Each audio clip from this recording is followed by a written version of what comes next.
د لوی بریا په لټه کې څه لاسته راوړلی شئ؟ د سترو پایلو لپاره ستر سوچ پکار دی.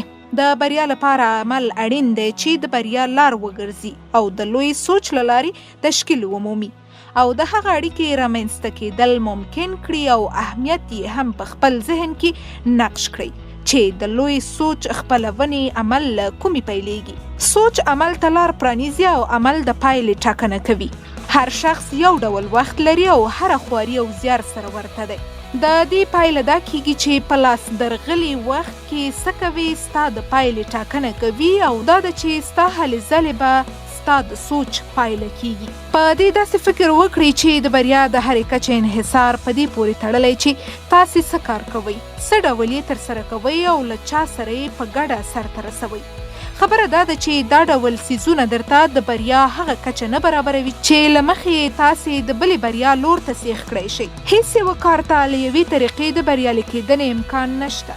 یعنې په یوه طریقه له یوه کاره د ډیره بریا تمه هیڅ بنیاد نشي جوړولی او نه دا اړیکه انسان ته په خپله د کومې لویې بریا بنسټ برابروي.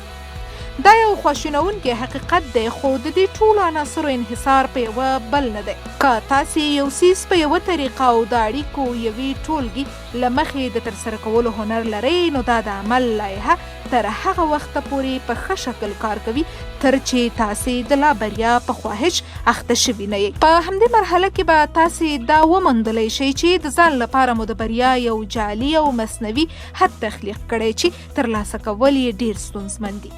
په حقیقت کې تاسې خپل ځان په یوه داسې حد کې پابند کړئ چې ترې د وتو یوه ساده طریقه وه. د لوی بریا اړوند سوچ کول ممکن حوصله ماتونکي وي او په ابتدایي توګه د لویو اهدافو ترلاسه کول هم ناشوني وي او بیا تاسې په څو وارې د هغه کار کولو نیت کړی وي چې په یوه ځانګړې شیبه کې یو حقیقي څرک تر سترګو کېده چې یوازې دا معلومه کړي دا مو له ګمانه هم اسانه دی.